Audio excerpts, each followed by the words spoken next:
Yunusobod 6-kvartal Xonsaroy parlament novostroykasini 8-qavatidan chiqqan 2 xonali kvartirani video obzorini qilgan kelganimizda joylashgan joylarini tushuntiradigan bo'lsam, Zenitga qarab chiqib ketadigan yo'limiz Moyqo'rg'on yo'li bilan Amerika posolstvusiga qarab yuradi. Plan Baby'ni shundoq yonida joylashgan.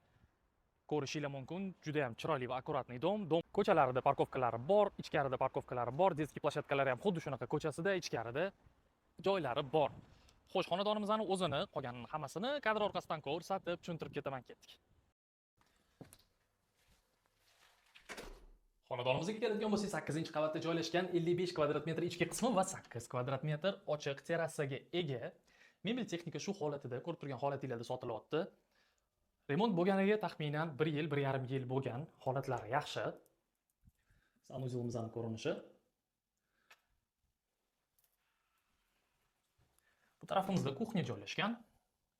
Kuxnya garniturlarimiz, stol-stullarimiz hammasi to'liq o'rnatilgan. Spalnya, xonamizning ko'rinishi. Kattagina spalnya, spalnya garniturlar bor, konditsionerlar bor. Demak, yuqorida etib o'tilgan terrasamizning ko'rinishi. Bemalol stol-stul qo'yib chiqib o'tirsanglar bo'ladi. Juda ham chiroyli manzara ochiladi bu yerdan. Tinch joy, yo'l yuziga yaqin bo'lishiga qaramasdan shovqin deyarli yo'q. Xo'sh, xonadonimiz holati remontiga har doimgidek kommentariyada o'zingizlar baho berasizlar. E'tiboringlar uchun bo'lsa rahmat.